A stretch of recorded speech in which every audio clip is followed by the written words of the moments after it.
Yeah, so we're going to talk about formal verification and amazing opportunities. We are so excited about making it more accessible and much quicker and easier to do with AI. And we're going to launch this initiative with so many of you called Signal Shot that we'll be hearing a lot about. But I just want to say on a personal note first that the first time I ever took a trip alone, I grew up in Sweden, it was to Paris. And so this is me at 17. It's so great to be back. So formal verification is, of course, very timely. People have for many, many years warned about how the rise of AI is going to cause all sorts of cybersecurity problems. And here we are. You can type pip install something, LLM, NPM install something, and get totally hacked now. And you can read all kinds of news articles about how Claude Mythos is finding vulnerabilities in Linux and all sorts of critical systems. And this is, of course, just the beginning. Now, one approach to this that we hear a lot about is to use AI for testing and for finding bugs. We'll use Mythos, for example, to find problems so that they can be patched.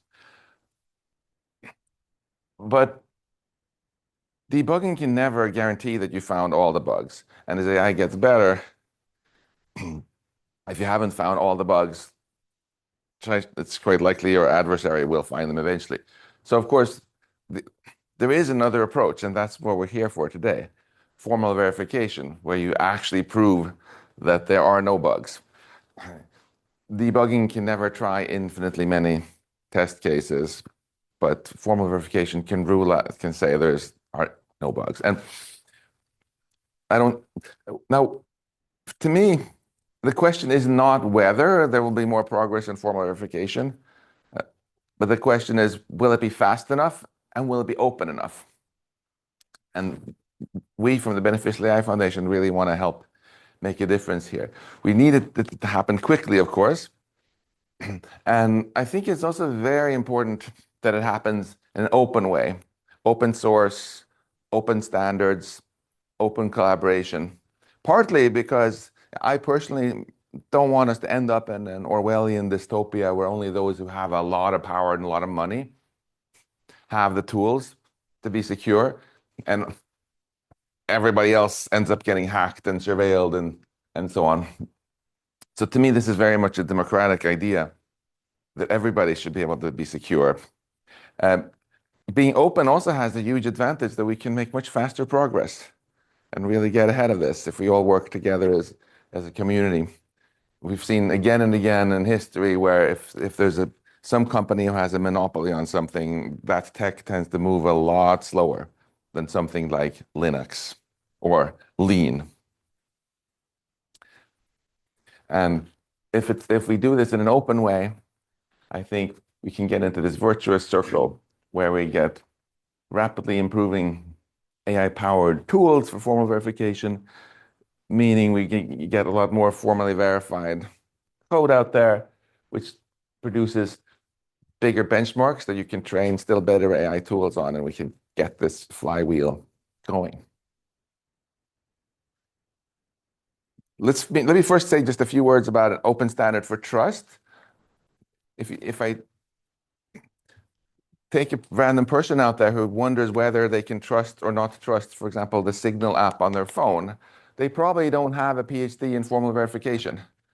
So how can we make it easy for people to actually trust the things that they should trust? We developed an open standard where if you go to some website, this, for example, is the Dalek Curve 25519 website maintained by Michael Rosenberg and others. This is an elliptic curve cryptography package that is used by the Signal app. Who has Signal on your phone? Just raise your hand. Yeah. So wouldn't it be nice to know if you can trust this or not? So if you go to the site now, you can see that the maintainer of the site, Michael Rosenberg, would put a badge here. It says certified. Now, why should we trust this? The way we built this, I'm actually curious if this is going to work. It's a large chunk. The large chunk, that's the interesting one. Yeah, the large chunk is precisely the subset that is used by Signal. That's the one we verified so far. And so the idea is we have this badge. If you want to know what it is, you can click on it, and it will explain exactly that it's at what specifications we have proven that are satisfied with what assumptions. And the most important thing is, see, it says verify it yourself here. We make it super easy for any one of you who's a hardcore nerd to check this. You can just run a little Unix script. It'll download a Docker container, which has all the software pre-installed. And half an hour later, you see, yes, this does actually check out. And then for the woman who worked at the reception of my hotel this morning, she can crowdsource her trust because she knows that any nerds out there at INRIA or elsewhere can check this, and many of them probably have. So if there was a big lie here and this is actually not verified, then the reputation of this whole trust system would probably have been trashed on social media long ago. And it would be very foolish for somebody to stick their neck out and say, hey, you can check this yourself, if actually the check failed. So we've made badges like this for a number of packages. We'll hear a lot more about this elliptic curve package in a little bit from my colleague Jure here. But for example, we'll hear from, I'm pretty sure we'll hear from Leo about the formal verification of the gzip package in Lean. Who's ever compressed a file with gzip? We iron KV, we have packages here that we've formally verified with Rust and some with Lean. And the basic idea is we'd want it not only to be possible in theory to verify things if you spend a lot of time tearing your hair out and wondering about why it is that now this was verified half a year ago and now there's some changes to MathLib and it's not running anymore. We just keep it a full Docker container with everything. So even if you come back 2 years later, everything will always check out. And I think this can be quite helpful. So that's what I wanted to say about this open standard. We want it to be really easy to see what exactly has been proven about what. It has to be reproducible by any nerd who knows how to open a Unix window. And we want it to be quick and easy to build at the desired level of trust again. So if you're a nerd, you can just do it yourself. But this crowdsourcing, I think, is super important. It's the same when you see, back when we switched from HTTP to HTTPS, if there was a lock symbol in the browser top, or if you see something that says USDA organic in America on your food, you're probably not going to go check it yourself, verify yourself that this really is organic.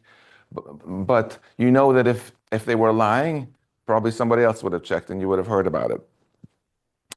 Now, let's shift gears to talking about how AI can really help us in this,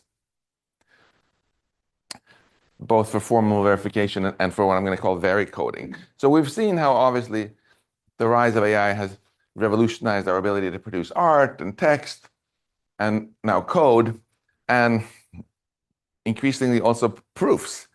AI got the gold medal in the International Math Olympiad last year, etc. And so clearly we can use it for our purposes also to prove things not just about mathematics, but to prove things about code. So in the history of coding, the way I see it, we started with traditional coding, where on the x-axis here, it says how much effort it is for you. And on the y-axis, it's how many bugs there are. We would like to be in the lower left corner. We started here. And then vibe coding greatly reduces the effort. You still have bugs. And maybe this should be even higher up than this one. The opposite is to do what Alan Turing started working on in the 50s, formal verification. No bugs now, but much, much more work, to the point that we've still not had mass adoption of formal verification, mainly adopted in areas where it's just super expensive to have the failure, so it's kind of worth it. If you can use AI to do formal auto verification, where you write the code, you write the spec, but the AI does the proof, then you still have no bugs, but it's a lot less effort. We did a paper last year where we got this to work 68% of the time. And now we're getting it to work 96% of the time with no credit going to us. We just waited. And the large language models got better. The ultimate ambition is VeriCoding, where you do even less work. You don't even write the code. You just write the formal specification. And the AI writes the code and the proof that the code meets spec.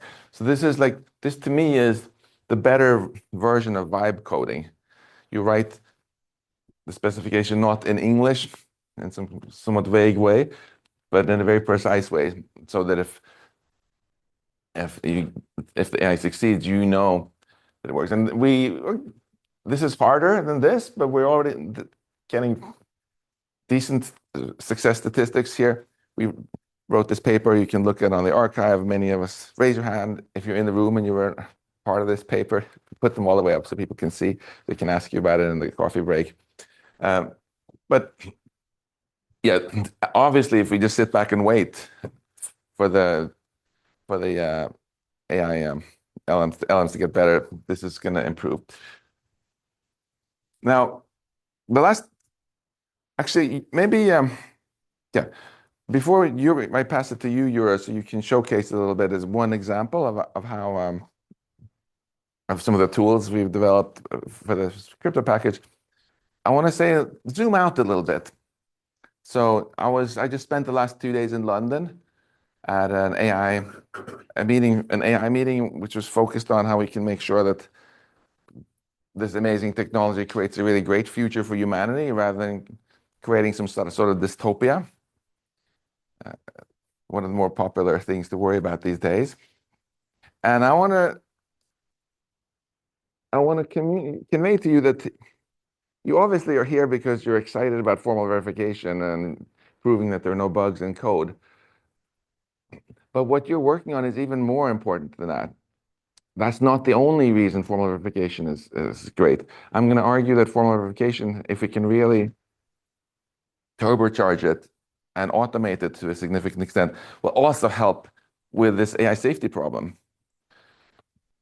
So right now, of course, we have a bunch of companies that have their stated goal to, as fast as possible, build what they call super intelligence that they have no idea how to control or make it do what it's supposed to do. And people have spent many years, including my group at MIT, trying to understand big AI systems, big neural networks well enough to see if one can prove anything about them. This effort is largely a failure. And I think it's pretty clear now that we're much closer to someone building AGI or superintelligence than we are to figuring out how to control it. But here's the hopeful note I want to end on here. You know, when you hear people, that was just, I guess, that was just Elon Musk saying that, you know, it's going to be the machines in charge, not the humans, not the future I'm excited about. We can do so much better. Because even if we can't, suppose we take Leo de Moura here, and suppose Leo tells you that he just came up with an amazing new algorithm for flying a rocket to the International Space Station. Would you then take Leo and strap him into the rocket and tell him to steer and drink so much coffee he never needs to sleep? And then try to analyze his brain, his 10 to the 11 neurons and 10 to the 14 synapses, and try to prove that he's always going to steer correctly? Does that seem like the easiest way to build trust in this? What would you do instead to make sure we can use this algorithm? Maybe you would ask him, hey, could you code this up in Lean? And then give us a proof that it meets spec. And then we have the computer steer the rocket and we can rest easy, and you can rest too. You don't have to be awake 24 hours a day, right? We can do the same thing in the future with very powerful AI systems. So I have a conjecture here. This is intelligence on the x-axis, and this is the fraction of the algorithm and knowledge that this neural network-based intelligence, whether it's a cat or a human or a future very powerful AI, has learned. Okay, and on the y-axis, I'm showing what fraction of the knowledge and algorithms that have been learned with a neural network can be exported into Lean or some other programming language or proof language. For a cat, it's obviously zero. The cat might figure out a new algorithm for catching mice, but it just doesn't know how to code. For Leo, it's much higher, but there are probably still some algorithms your brain uses that you don't actually know exactly how they work. But a lot of this stuff you figure out, you really can export first in English or French or Portuguese, but then also in Lean. And my conjecture is that as we get smarter systems, the exportable fraction approach asymptotes to 1. If you have a machine that's just vastly smarter than humans, it has much better access to its weights and whatever, its innards than we humans do, right? Can read them all out, that it can probably understand not just how to do things, but what the algorithm is, and export it into Lean. And what that means is we can envision a future where rather than we still use neural networks to learn all these amazing algorithms and this amazing knowledge. But if it's a safety critical thing that is doing, flying a rocket, running a French nuclear power plant or something, we don't deploy that untrusted neural network. We deploy the Lean program that it wrote, and it's just as good. You might think, oh no, neural networks are better because there's something magic about how fast they operate. If you think about a neural network just very abstractly as a computer scientist, it's just another massively parallel compute architecture when it comes to running programs. And it's not particularly better or worse than massively parallel C++ or something like that. Where neural networks really shine and completely outcompete traditional software is not in the execution, like controlling the nuclear power plant. It's in the learning. So if we use neural networks in the future, these AIs, to learn all these new algorithms, discover all the knowledge in the algorithms, but we don't deploy them. We instead deploy formally verified software that they write. We actually get to have our cake and eat it. For this to work, of course, we need to make sure that we work together and as quickly as possible develop the tools so that AI can do the proving, because no human is going to want to formally verify a 100 million line long program. But this can really work. And if you might say, oh no, it's never going to work, because if I'm a human, how am I going to trust a crazy long program with a crazy long proof that I can't read or understand? So I want to just leave you with a really optimistic idea.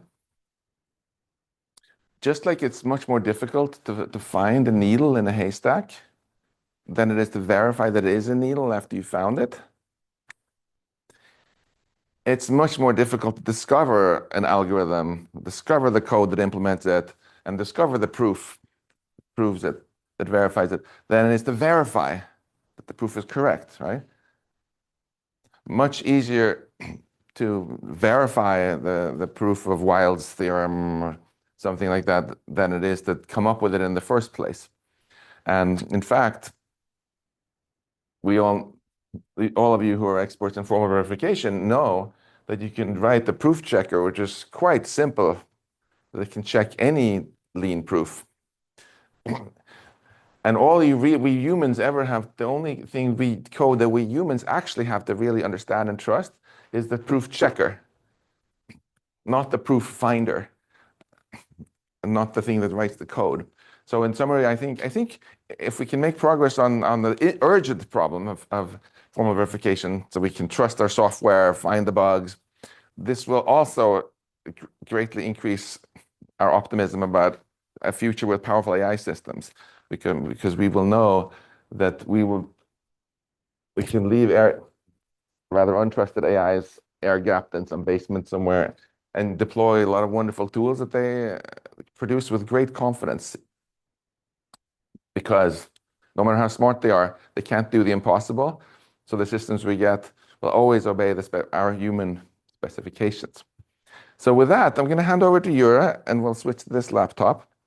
So you can show us a little bit about,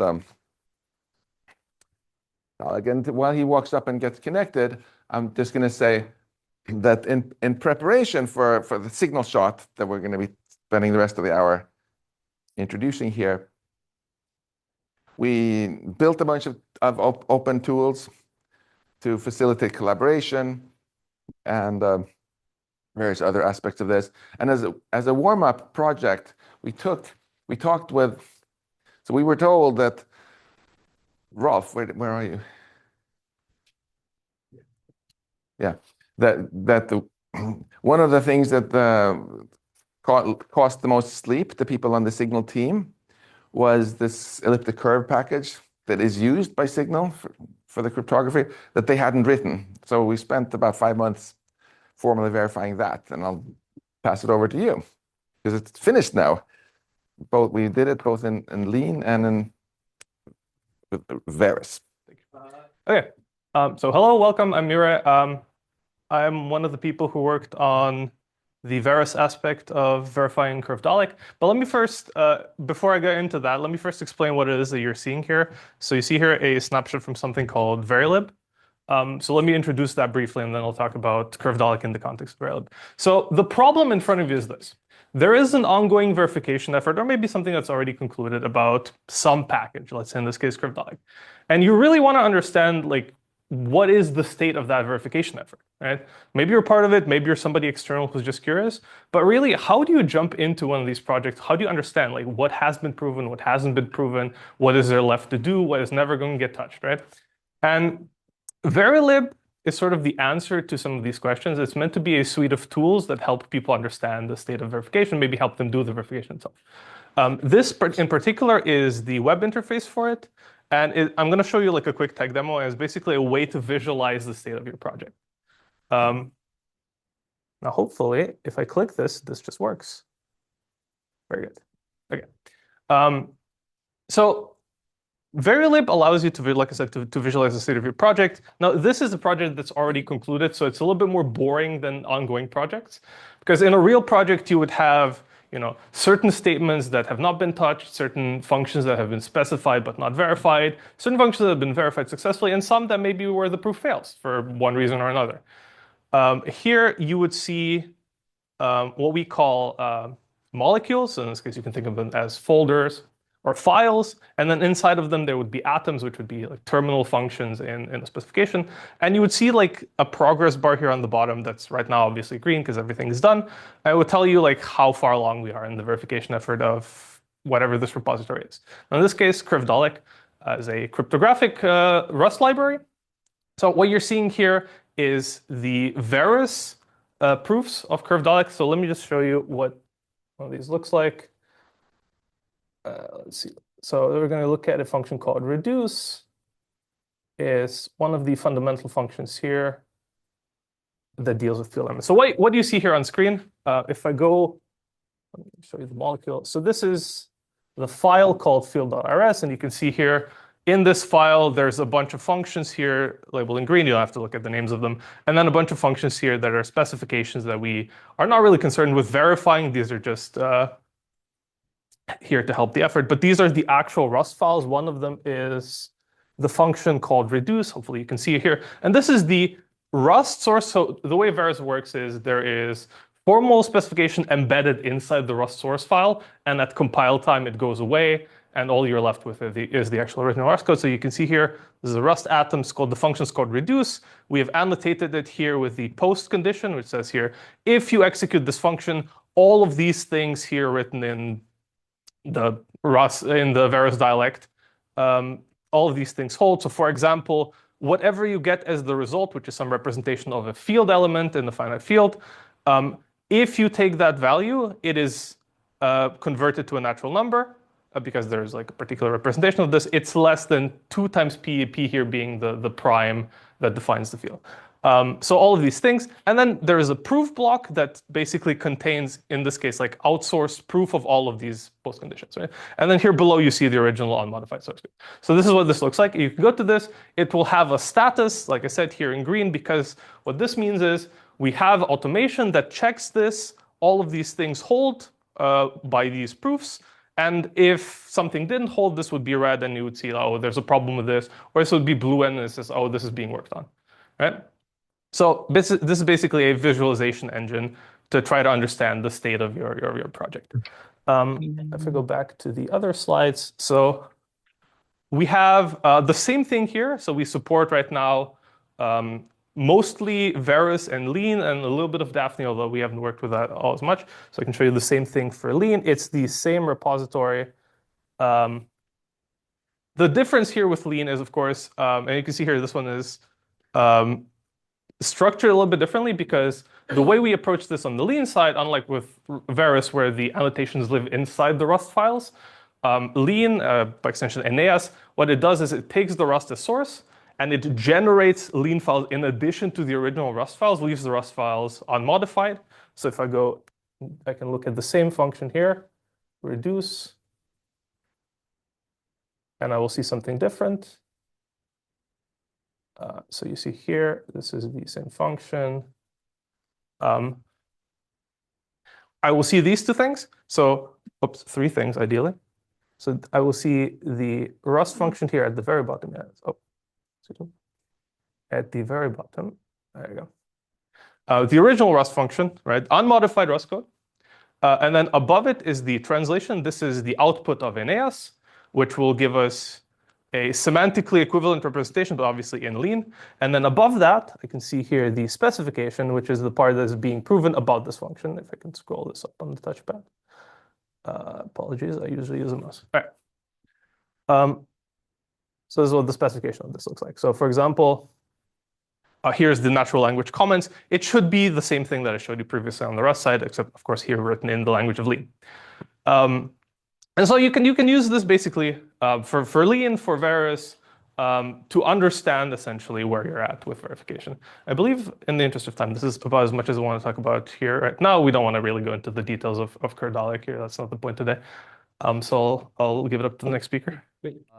Thank you. Yeah, so just want to share a little bit more about Signal Shot and how the challenge is being organized. We have a website. So please go to beneficialaifoundation.org, Signal Shot, and you would. We should all introduce ourselves also, since not everybody knows who we are. Oh yeah, I'm Shaowei. I'm the chief scientist at Beneficial AI. Jure was also from the team, and then later we're going to have Christiano and Alessandro speak. We'll have them introduce themselves in a bit. So we have this Signal Shot website, and today is our launch, so you can see that now the website is public, and you will also get updates from time to time of any new announcements. There'll also be information on how you can contribute to this effort. So here there'll be information on how you can connect with us and how you can contribute to this effort. I think the most important button is the one up here, which is to click on Connect with Us. This will bring you to the Zulip chat where you can sign up for updates. So please create a Zulip account, and there you can also join in conversations with other people to try to work on problems together. We also have a blog page. I'm sorry, this is, we also have a blog post here where we share a little bit about how this challenge was designed, and there'll be more information of what I'm going to share in a few minutes' time on this blog page. So now I'm going to pass over to Christiano, who's going to talk to us about protocols. And Christiano, maybe you can introduce yourself a little bit. Morning, I'm Christiano Braga, and I'm here to talk about protocols for you today. So our team is responsible for the specification and verification of libsignal and the Signal app protocols. And the intention is to create an infrastructure that will help people to formally develop protocols. And in particular, we are interested in contributing to the CSLib project. So I wanted to speak very briefly about some work that we have been doing with PQXDH protocol from Signal. And this protocol is composed by X3DH and CAM. So the idea is that even if a quantum computer breaks X3DH, CAM can come to the rescue.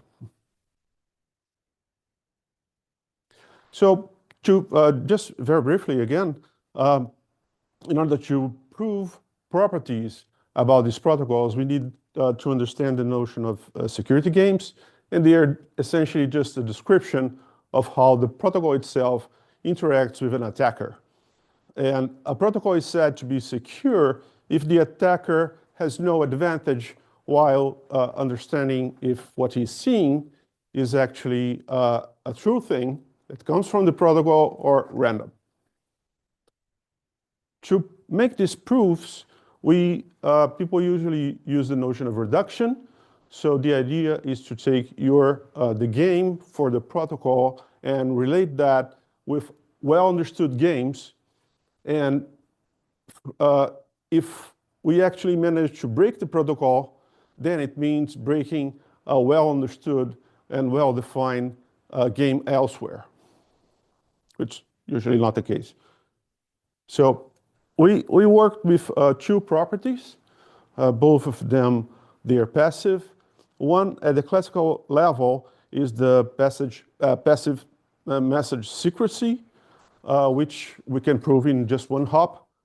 And the other one is a post-quantum property, harvest now and decrypt later. And for that one, we need 2 hops. Our approach towards formalizing this in Lean is to develop what is called deep embedding. So the idea is that every component of the protocol is actually represented in Lean by one construction in Lean itself. In particular, reductions become first-class citizens in this formalization. We can actually type check them. So this is just an example. So essentially, a property is formalized as a theorem, and this is the one formalization for the passive secrecy property, and this would be for the post-quantum one. But please, this has to be taken with a grain of salt because this is really work in progress. Okay. So we want to continue this work with these protocols, but adding more protocols to the mix. In particular, we are going to work with anonymous credentials and, of course, with our partners. Thank you very much. Have a nice day. You all. Hello, welcome back. Right, so I wasn't going to talk about this earlier because I'm going to talk about it now, but this is basically going to be a quick introduction to how we've done things before with Curvelic and how we're going to do things in the future with all of these lovely crates here. So I'm going to describe a little bit what it actually looks like day over day to work on verifying one of these libraries with Lean. Right. So here is, to start with, the Lean extraction pipeline. Before you do anything else, you have to get the Lean that you're going to verify. And the way this works is you start with the Rust source, and there's 2 lovely tools called Karen and Aeneas. The first one translates to an intermediate format and Aeneas into actual Lean. The developers of both of these tools were in close contact with. I believe Oliver has been either a great help or a massive pain, depending on how who you ask and when. But he's been in very close contact with both developers trying to get these tools to improve over time. But this is our starting point. So you take the Rust, you end up with Lean. Now what do you do, right? So this is a picture I show you. Like, you get this sort of translation. This is the output of Aeneas. And this is meant to faithfully represent the semantics of the Rust code. So I believe this would be the same function I showed you before. In our previous work, so in Curvedolic, one of the aspects of the Rust code that we had to deal with was using a particularly clever kind of arithmetic. There was a lot of bit manipulation. Numbers were very huge, right? These primes are, I believe, in terms of digit, like 78-digit long numbers, so quite large. And you have to prove things about them. But the library was written for speed, not readability. So the code is quite hard to just at a glance understand what's going on, right? And you have to ask your questions like, okay, well, I do all of these operations. I get a representation of a number. Is that representation equal to some other representation modulo some huge prime, Right? So these are the kind of questions you have to answer. And so the way you do this is you take the Lean code that gets translated. So for the function reduce in Rust, there is a translated function called also reduce that you can reference in the Lean specification, and you can write things about it. So for example, for this function, if you apply this function reduce to a set of limbs, you get a result that has all of these properties. So the first one says, okay, the result, this is an array of 5 elements. You can think of this as like 5 digits, but instead of base 10, it's base 2 to the power 52. So I get 5 digits, and every digit is bounded, or I get a value that if I interpret it as a natural number, it's equal to some other value mod p. All right, so you can write all of these things because Lean is a very, very, very expressive language. So basically, if you can think it or if you can write the math for it, you can write it in Lean. Right? In this particular case, we don't have preconditions, but there are some functions that, for example, say this function only accepts input that is in canonical form, meaning that all the limbs are bounded, etc. And then you can write the postconditions, whichever one you like. And then this is what it looks like when you actually try to do this in Lean. So the way Lean works is as you write the proofs, at each step of the proof, you have something to prove. Goals here, there is a nice plugin. We mostly use VS Code. It shows it here to you on the right-hand side. You have the list of all the hypotheses and here what you have to prove here on top.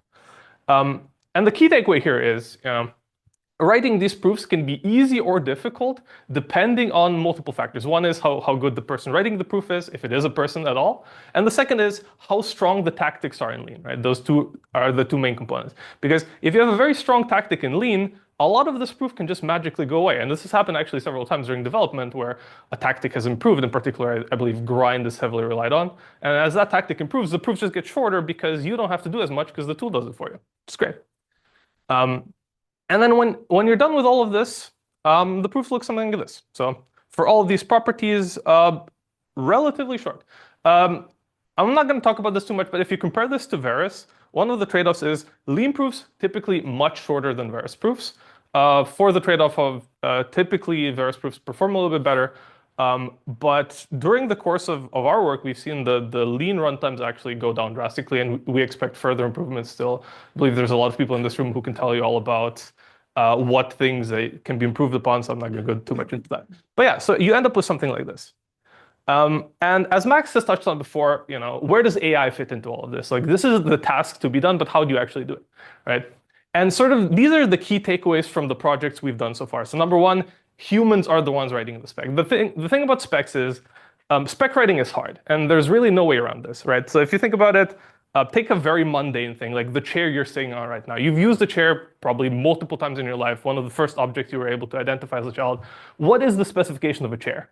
Like, what's the right level of abstraction to think about? Like, if you're a person manufacturing furniture, you're going to have a different definition than a person, just trying to sit somewhere. And as you take complex fields like mathematics or computer science, the problem becomes much, much worse, right? Like, it's difficult to write specs at the right level that they're both understandable and provable. So right now, this is a task that only humans can do. However, like we said, proofs are a different thing, right? We have proof checkers. So we have machinery that makes sure that however the proof gets produced, doesn't really matter who writes it, we know whether or not it's correct. And so we should let the machines do what the machines do best, let them write the proof, and then we can tell them, yeah, okay, this is fine, or no, we reject this, right? Via manually certified proof checkers. And then the other trade-off is, of course, the proofs that get produced are not necessarily the most readable, if that's a factor, not necessarily the most performant. This is something that's constantly being worked on. As LLMs improve, personally, we've seen like a large improvement, let's say December of last year, right, where the quality of the AI-produced proofs actually shot up quite a lot. But right now, sometimes you do have to, take the human polish approach a little bit, but it's generally speaking, it's easier to polish a proof than it is to invent one if you don't know what you're doing. So this is still an ongoing area of development, but right now you do need to touch it up a little bit sometimes. But we're talking about long term. We want to go from this, which is the automation that takes Rust and gives us Lean, to this. The automation that takes Rust, translates it to Lean, and also writes the proofs for us. Right? And that's sort of the end goal of all of this, to make all of this as seamless as possible, right? Especially this part. So the LLM here translates the proof, and then hopefully, during the course of signal shot, this aspect of the project where the real power lies, both on the aspect of AI development and also on the proof tactics side, right? Both of these things give this formal verification its real power, right? Because it allows humans to do this part and only this part, and then mechanize this with relatively low effort. So hopefully, during signal shot, we all contribute to improvements. Mostly on this side, this is just passively something that happens to us, and we just benefit from it. Yeah, I believe this is about as much as I want to say today. Thanks. Thank you, Jure. Yeah, so basically we have two approaches, like how do you document? So how do you start documenting what you want to prove about the project? So basically we're planning to use Verso for starting the proof skeletons, which will be later be formalized. So basically this is inspired by the LaTeX blueprint. And Verso is a modern successor of that one, natively in Lean. So it would allow us to navigate through clickable links, browsable stuff from documentation to code. And here we see Verso page from Christiano, so from his work on PQXDH. And everybody that used Verso so far is very excited. So a huge thanks to Emilio for his work. And then there's the side, like how do you visualize a verification project? So you've seen it with Jure, like we have VeriLib where we display the statuses. Here we have libsignal. You might recognize the Rust folder where we have the crates, and the libsignal folder contains the Lean code generated by Aeneas, and this was done by Oliver. And here we see also another project started by Oliver. So he used Aeneas to translate SPQR, the post-quantum protocol from libsignal for forward sequencing and messaging ratchet. So again, here you see the same thing that Jure showed you. Like if you click on a Rust atom, you have the translation and the specification. How do you highlight? Oh, highlight. Okay. You want to point? Yeah. The system. Okay. Okay. Yeah. And so basically when the specification is verified, then we can say that also the Rust atom is verified. That's how we consider verification statuses for Rust functions. Now behind VeriLib, we have the probes. So this was mainly the vision of Shaowei. So thank you for that. So basically, what are the challenges? So for instance, we have Rust. We have we have Rust projects. So Dalek we verified with Verus. We verified also with Lean. Oops. And so with the Verus, we have the specifications and the proof alongside the Rust code, but with the Aeneas, we have them separately. So how do we display the same, I mean, different sort of verification projects in VeriLib? And so basically, we need a way to extract call graphs or dependency graphs for Lean, specifications, how do we assign the verification statuses, how do we make the connection between, for instance, Rust and Lean. And basically, the main issue is that language analyzers produce data in incompatible formats, and basically the probes are meant to address this gap. So far, we have 5 probes. So one for Rust projects. So it uses Rust Analyzer and Skip to just get the call graph for Rust. We have ProVerse, which uses the Verse Analyzer to extract also specifications and proofs. For ProBlean, ProBlean generates the dependency graphs and detects all the stories in the project. And ProbeAeneas bridges the gap between ProbeRust and ProbeBlean. And then we have a merge operator to basically compose graphs. And I have 3 main takeaways: that each probe is designed such that it focuses only on one language. Then we have the merge operator, which is used also by ProbeAeneas to join or to connect Rust projects and the Lean part which is generated by Aeneas, and then we want to make the trust base explicit. So we want to make sure that we can find all the sources that meets the axioms we have in a project. And then we have, here's a screenshot of a tool we might consider for including in VeriLib. So basically it's a graph exploration tool, which would allow you to find like basic stuff in a graph, to find paths between a source and a target, where you think of the source and target as atoms we saw in VeriLib, or we can have other views like a crate view. We see the dependencies of between the crates. And finally, so we say that we use Verso to start with the documentation at what has to be proved, and then to track what each person works on, we'll use, as usually, GitHub issues. Yeah, hi, I'm Alessandro. I also work for BAIF. So nowadays LLMs are becoming very more powerful. And so there are different ways you can harness this kind of tools for verification.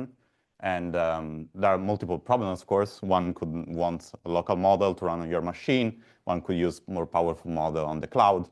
But one simple improvement you can do is just to make a small harness that is a plugin, if you ever use this in Claude or Codex or other runtimes.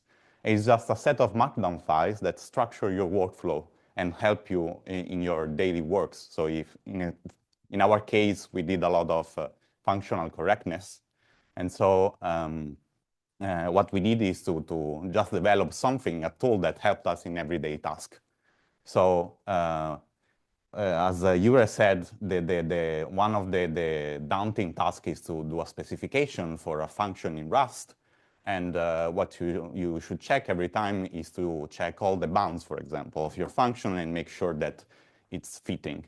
So, of course, this needs human intervention, but when LLM can help is to fetch data, because LLMs, of course, have much more RAM, if you want, than a human.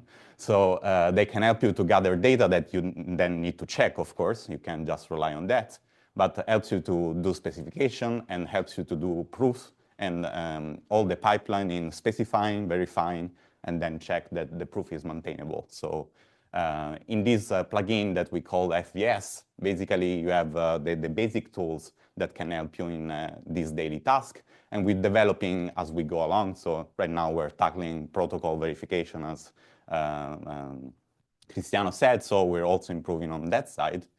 And this will basically help our daily tasks.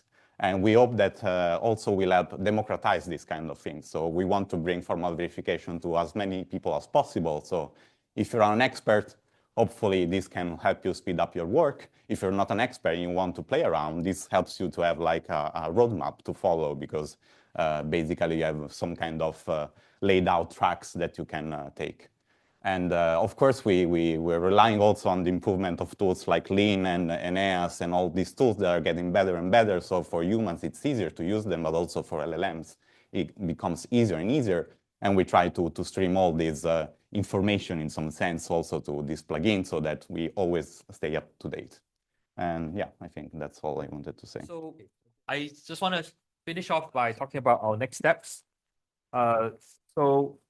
By the way, I just want to share a quick story, which is that Alessandro, he created this FV skills toolkit.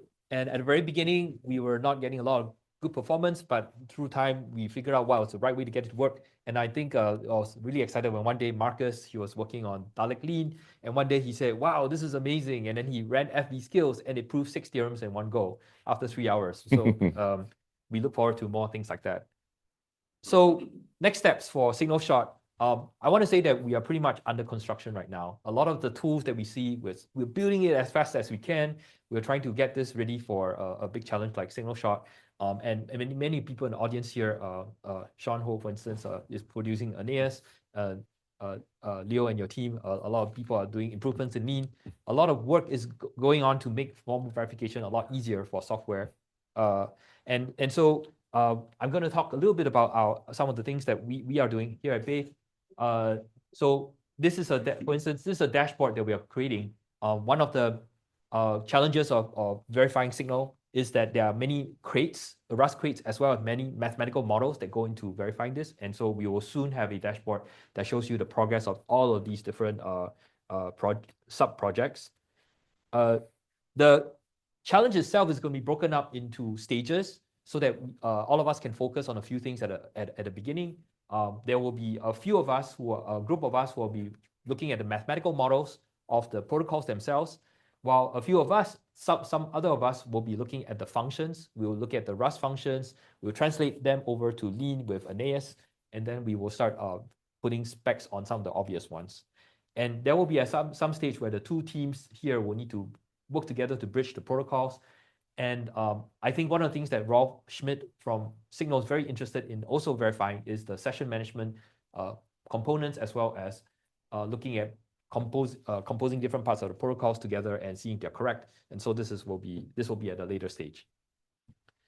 And so as Lara had mentioned earlier, well, one of the crates, one of the repositories that we have translated over to Lean is libsignal. And so you can go to, for instance, this link over here, and you'll be able to find some of the Rust translations that we currently have. I think we have 3 of the crates translated. We are still working on some others.